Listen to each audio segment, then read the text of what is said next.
لِتَحْسَبُوهُ مِنَ الْكِتَابِ، تاکہ آپ ان کو گمان کریں کس میں سے؟ کتاب میں سے. ہو ضمیر کے نیچے لکھیں محرف کلام، جس کلام میں تحریف کر رہے ہیں نا، آگے پیچھے کر رہے ہیں، تاکہ آپ اس کو گمان کریں کہ یہ کتاب کی تلاوت کر رہے ہیں، لیکن حقیقت کیا ہے کہ وما ہوا من الکتاب، رد عمل، حقیقت میں وہ کتاب اللہ کی آیت نہیں پڑھ رہے ہوتے.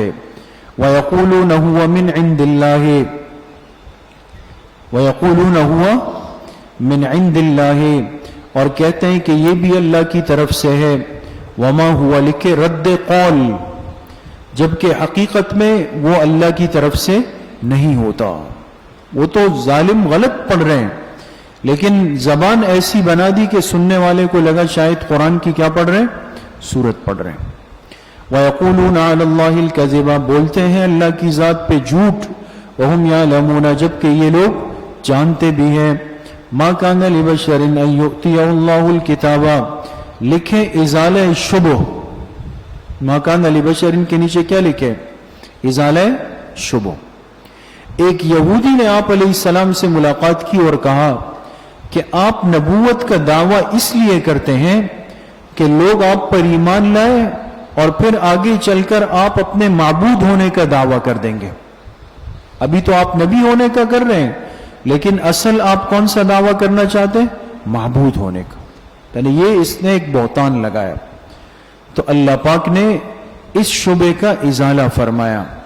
کس طرح فرمایا؟ ما کان لبشرن، لبشرن سے پہلے محذوف نکالے، ای ما کان جائزا لبشرن، ما کان کسی بشر کے لیے جائز نہیں. ان یؤتیہ اللہ الکتاب، لکھے موانع شرک، موانع شرک کسی بشر کے لیے جائز نہیں. کون سا بشر؟ جس کو اللہ تعالیٰ نے کتاب دی ہو. کتاب کے نیچے لکھے مانع نمبر 1، مانع نمبر، جس بشر کو اللہ نے کتاب دی ہو. دیکھیں بشر سے کون مراد ہے؟ حضور علیہ السلام. قرآن کریم نے صاف آپ کو بشر کہا ہے، صاف، کہ جس کو اللہ نے کتاب دی ہو. والحکمہ لکھے مانع نمبر 2، اور حکم کا ترجمہ لکھے فہم دین. اس شخص کے پاس کتاب بھی ہے، فہم دین بھی ہے. والنبوۃ مانع نمبر 3، اور اس کے پاس کیا بھی ہے؟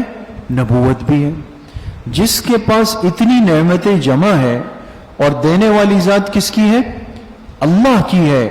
تو اس کے لیے ممکن ہی نہیں، جائز ہی نہیں کہ ثم یقول للناس، کہ پھر وہ لوگوں سے کہے کونوا عبادا لی من دون اللہ، کہ تم میری عبادت کرنے والے بن جاؤ اللہ کو چھوڑ کر. وہ ایسا نہیں کر سکتا.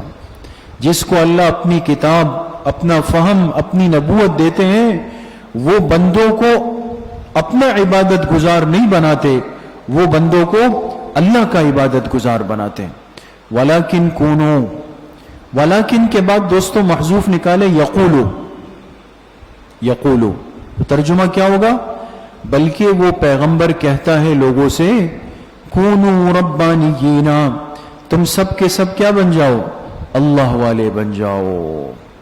یہ نہیں کہتا کہ میرے بن جاؤ، نہیں، ربانیین اللہ والے بن جاؤ. استاد صاحب فرماتے ہیں وہابیین، تم سب کے سب کیا بن جاؤ؟ وہابی بن جاؤ. کیوں؟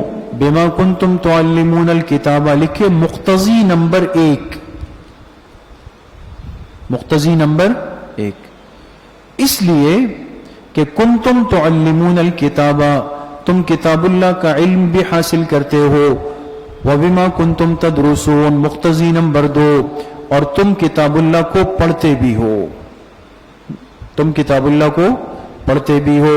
ولا یأمرکم ان تتخذوا الملائکۃ والنبیین اربابا، اور ولا یأمرکم، اور وہ تمہیں حکم نہیں دیتا کہ تم بناؤ فرشتوں کو، والنبیین، اور انبیاء کو، اربابا رب. سمجھ گئے؟ یہ تمہارا بہتان ہے پیغمبر پہ کہ وہ تمہیں اس بات کا حکم دے دے گا. نہیں، کبھی بھی پیغمبر تمہیں اس بات کا حکم نہیں دے سکتا کہ تم فرشتوں اور انبیاء کو رب بناؤ. کیوں؟ اَيَأْمُرَكُمْ بِالْكُفْرِ، اس لیے کہ یہ بات کہنا تو کیا ہے؟ کفر ہے.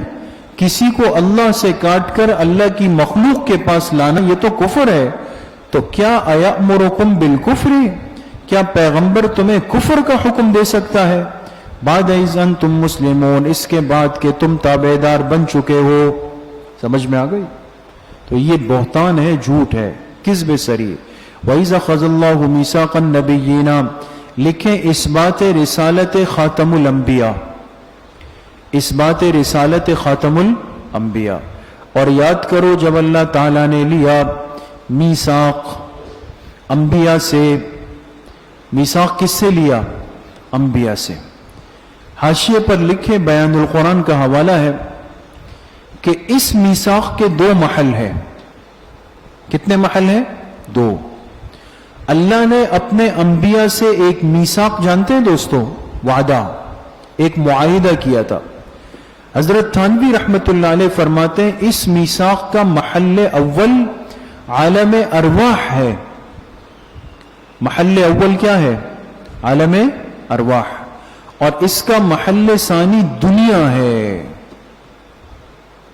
اس کا محل ثانی کیا ہے؟ دنیا. تو دنیا میں انبیاء سے میثاق کیسے لیا؟ لکھیں بذریعہ وحی. بات سمجھ میں آ گئی؟ سمجھ گئے دوستو؟ تو میثاق کے محل کتنے ہو گئے؟ 2. ایک عالم ارواح، وہاں تو اللہ نے براہ راست ہم کلامی کی، اور ایک دنیا میں کیسے؟ بذریعہ وحی کے. یاد کرو جب اللہ نے انبیاء سے میثاق لیا، لما آتیتکم، لکھیں تشریح میثاق. میثاق کیا تھا؟ اللہ نے فرمایا لما، لام کے نیچے لکھیں تعلیلیہ، بسبب اس کے کہ جو میں نے تم سب کو کتابیں دی اور حکمت دی. بسبب اس کے، یہ اللہ پاک کن سے فرما رہے؟ انبیاء سے. انبیاء سے فرما رہے کہ میں نے تمہیں کتابیں بھی دی اور حکمت بھی دی. اب میں تم سے ایک وعدہ لینا چاہتا ہوں. ثم جاءکم، پھر جب آ جائے تمہارے پاس رسول، وہ عظیم الشان رسول. یہ تنوین برائے تعظیم ہے دوستو. وہ عظیم الشان رسول جب تمہارے پاس آ جائے تو مراد کون ہے؟ آپ علیہ السلام. مصدق لما معکم، اور وہ رسول تصدیق کریں گے ان کتابوں کی جو تمہارے پاس ہیں. تورات، زبور، انجیل سب کی تصدیق بھی کریں گے. تو تمہیں یہ وعدہ کرنا ہے کہ لَتُؤْمِنُنَّ بِهِ، تم سب ضرور بضرور ان پر ایمان لاؤ گے. تم سب کیا کرو گے؟ ان پر، یعنی تمام انبیاء سے میثاق لیا گیا کہ تم سب کیا کرو گے؟ ان پر ایمان لاؤ گے. حاشیے پر لکھیں کہ جلالین کا حوالہ ہے، تفسیر جلالین، وَأُمَمُهُمْ تَبْعٌ لَهُمْ، وَأُمَمُهُمْ تَبْعٌ لَهُمْ. کیا مطلب؟ یعنی امت نبی کے تابع ہوتی ہے. امت کس کے تابع ہوتی ہے؟ نبی. اب دیکھیں جب انبیاء اس بات کے پابند ہوئے کہ وہ آخری پیغمبر پر ایمان لائیں گے تو ان انبیاء کی امتیں بطریق اولا اس بات کی پابند ہے کہ وہ آخری پیغمبر پہ ایمان لائیں گی. سمجھ میں آ گئی؟ لَتُؤْمِنُنَّ بِهِ، تم ضرور ان پر ایمان لاؤ گے، وَلَتَنْصُرُنَّ، اور ضرور ان کی مدد کرو گے. قَالَ، پھر اللہ نے پوچھا. لکھیں اہتمام میثاق نمبر 1، اہتمام میثاق نمبر 1. اللہ نے فرمایا اَأَقْرَرْتُمْ، کیا تم اقرار کرتے ہو اس وعدے کا؟ کیا تم نے اقرار کر لیا؟ وَأَخَذْتُمْ عَلَى ذَلِكُمْ إِسْرِي، اور کیا تم نے قبول کر لیا اس مضمون پر میرا عہد؟ یہ ترجمہ ہے دوستو. اور کیا تم نے قبول کر لیا عَلَى ذَلِكُمْ، اس مضمون پر، اس بات پر، اسری، میرا عہد قبول کر لیا؟ قالوا اقررنا، تمام پیغمبروں نے کہا جی ہاں ہم نے قبول کر لیا. قال فاشهدوا، لکھے اہتمام میثاق نمبر 2. اللہ پاک نے فرمایا ٹھیک ہے پھر تم سب گواہ بن جاؤ، وَأَنَا مَعَكُم مِّنَ الشَّاهِدِينَ، میں بھی تمہارے ساتھ گواہی دینے والوں میں ہوں۔ فَمَن تَوَلَّى بَعْدَ ذَلِكَ، لکھے انجام معرضین، انجام معرضین، پس اب جو اعراض کرے گا بعد ذالک، اس کے بعد، اس میثاق کے کرنے کے بعد اب اگر کوئی پیچھے ہٹا، بعد ذالک کے نیچے لکھے من الامم، من الامم، کیوں؟ اس لیے کہ دوستو انبیاء اللہ سے کیے ہوئے وعدے سے پیچھے نہیں ہٹتے، لیکن امت ہٹ سکتی ہے، سمجھ میں آ گئی؟ اس لیے یہاں پر بعد ذالک کے نیچے کیا لکھا؟ من الامم۔ اب جو اعراض کرے گا اس وعدے سے امت میں سے، فَأُولَئِكَ هُمُ الْفَاسِقُونَ، تو وہی لوگ کافر ہوں گے۔ فاسقون کا ترجمہ لکھے کافر۔ افغیر دین اللہ، لکھے زجر برتر کے اسلام، زجر برتر کے اسلام، جو اسلام کو ترک کرے گا اس پر زجر کی گئی۔ فرمایا جو افغیر دین اللہ یبغونا، جو اللہ کے دین کے علاوہ کی تلاش کرے، جو اللہ کے دین کے علاوہ کی تلاش کرے، وَلَهُ أَسْلَمَ، لکھے مقتضی نمبر 1، جبکہ اللہ ہی کے تابع ہیں۔ اسلمہ کا ترجمہ لکھیں تابع، جبکہ اللہ ہی کے تابع ہیں، جو آسمانوں میں ہے، جو زمین میں ہے، طوعا وکرہا، طوعا وکرہا، طوعا کا ترجمہ لکھے خوشی خوشی، اور کرہن کا ترجمہ لکھے مجبوری میں۔ اللہ کے تابع سب کے سب ہے، چاہے بخوشی ہے چاہے بمجبوری ہے، لیکن اللہ کو مانا سب نے ہے۔ حاشیے پر لکھیں طوعاً احکام تشریعیہ میں، جیسے نماز پڑھنا، جیسے یہ ہے احکام تشریعیہ۔ کرہن لکھیں احکام تکوینیہ میں، جیسے بخار یا دوسری بیماری کا آنا۔ تو اب دیکھیں عصر کا وقت آنے والا ہے، تو جب عصر کا وقت آئے گا تو جو ماننے والے مسلمان ہیں وہ وضو کر کے آ کے نماز پڑھ لیں گے، بخوشی پڑھیں گے، ہے نا؟ اور خدا نخواستہ کوئی جائے اور رات کو اس کو بخار ہو جائے، تو یہ بخار ہمارے اختیار سے ہے یا غیر اختیاری ہے؟ لیکن ماننا تو ہے۔ اس میں بھی مسلمان کیا کہے گا؟ اللہ کی طرف سے آ گیا ہے بھائی، چلا جائے گا۔ سمجھ میں آ گئے؟ وَإِلَيْهِ يُرْجَعُونَ، مقتضی نمبر 2، اسی کی طرف سب کے سب کو لوٹایا جائے گا۔ قُلْ آمَنَّا بِاللَّهِ، لکھ کے حاصل حقیقت اسلام، اسلام کی حقیقت کا حاصل کیا ہے؟ آپ کہہ دیجئے کہ ہم ایمان لائے اللہ پہ، وما، ماں کے نیچے لکھے کتاب، اور اس کتاب پہ جو ہم پہ اتاری گئی، وما، اس ماں کے نیچے لکھے وحی، اور اس وحی پر بھی جو اتاری گئی ابراہیم علیہ السلام، اسماعیل علیہ السلام، اسحاق علیہ السلام، یعقوب علیہ السلام، والاسباط، اور ان کی اولاد پر، اولاد، وما اوتی موسیٰ وعیسیٰ، اور جو دیا گیا موسیٰ اور عیسیٰ علیہ السلام کو، والنبیون، اور جو باقی انبیاء کو دیا گیا ان کے رب کی طرف سے، لا نفرق، لکھے کیفیت ایمان، ہم فرق نہیں کرتے، بین احد منہم، ان میں سے کسی ایک میں بھی، باعتبار کیفیت ایمان ہم کسی پیغمبر میں فرق نہیں کرتے۔ وَنَحْنُ لَهُ مُسْلِمُونَ، ہم سب کے فرما بردار ہیں۔ وَمَن يَبْتَغِ غَيْرَ الْإِسْلَامِ دِينًا، لکھیں زجر مع تخویف اخروی، زجر مع تخویف اخروی، جو تلاش کرے گا اسلام کے علاوہ دینن، کسی اور دین کو، فَلَن يُقْبَلَ مِنْهُ، انجام دنیاوی، ہرگز اس سے وہ دین قبول نہیں کیا جائے گا۔ اب اسلام کے علاوہ کوئی دین قیامت تک قابل قبول نہیں ہے۔ وَهُوَ فِي الْآخِرَةِ مِنَ الْخَاسِرِينَ، انجام اخروی، اور یہ شخص آخرت میں خسارے والوں میں سے ہوگا۔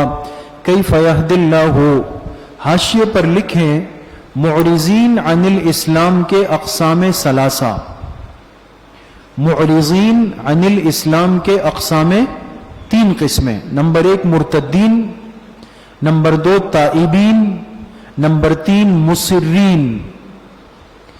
ایک طبقہ وہ ہے جو مرتد ہو جائے، ایک طبقہ وہ ہے جو کیا کر لے؟ توبہ کر لے۔ ایک طبقہ وہ ہے جو اپنے کفر پہ ڈٹ جائے، مصرین۔ تینوں کا ذکر آ رہا ہے دوستو. اب دیکھیں کیف یہدی اللہ قوما کفروا، لکھیں قسم اول مرتدین. قسم اول ترجمہ، کیسے اللہ قائم رکھ سکتا ہے ہدایت پر، کیسے اللہ قائم رکھ سکتا ہے ہدایت پر اس قوم کو کفروا بعد ایمانہم، جنہوں نے اپنے ایمان کے بعد کیا کیا؟ کفر کر لیا. ایمان لائے پھر کفر میں چلے گئے، یہ کیا ہوتا ہے؟ مرتد ہوتا ہے. وشہدوا، اور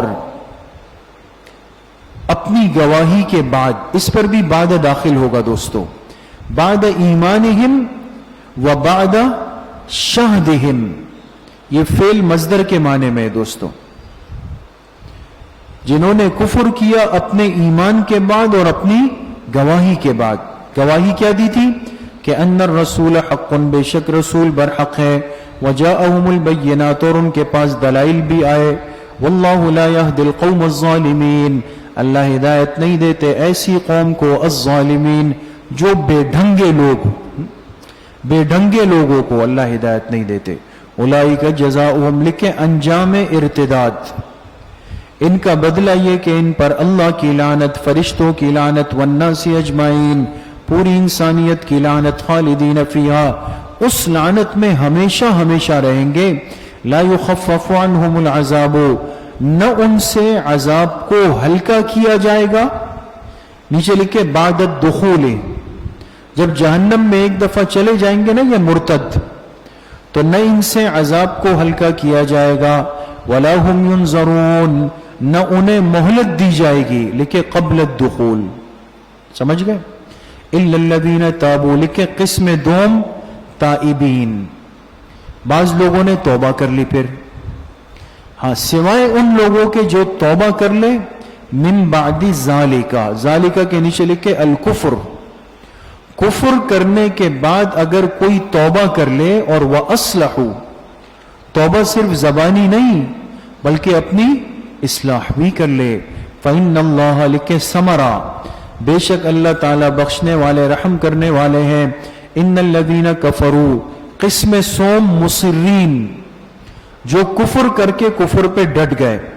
بے شک جن لوگوں نے کفر کیا بعد ایمانہم، اپنے ایمان کے بعد، ثم ازدادوا کفرا، پھر کفر میں بڑھتے ہی رہے. چلو بھائی، بڑھتے ہی چلے جا رہے ہیں، رک ہی نہیں رہے. تو لن تقبل توبتہم، ہرگز ان کی توبہ قبول نہیں کی جائے گی.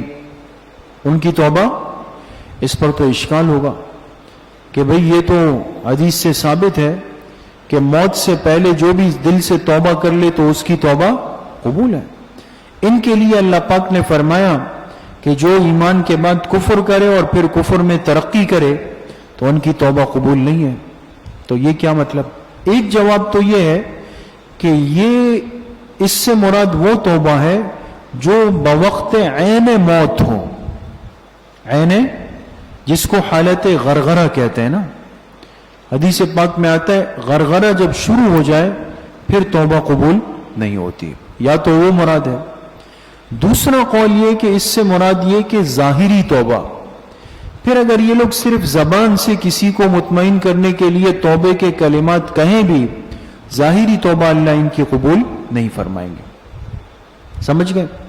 تیسرا قول یہ ہے کہ یہاں پر نفی اس توبے کی ہے جو توبہ عن الذنوب ہے، توبہ عن الذنوب ہے، بغیر الایمان، ایمان نہیں لا رہے لیکن جو گناہ وغیرہ کیے نا اس سے توبہ کرنا چاہتے ہیں. تو ظاہر سی بات ہے کہ جب تک ایمان نہیں ہوگا تو صرف گناہوں سے توبہ قبول نہیں ہوتی. یہ مراد ہے. وَأُولَئِكَ هُمُ الضَّالُّونَ، یہی لوگ پکے گمراہ ہیں. ان الذین کفروا وماتوا، عدم قبول فدیہ اس کافر، عدم قبول فدیہ اس کافر.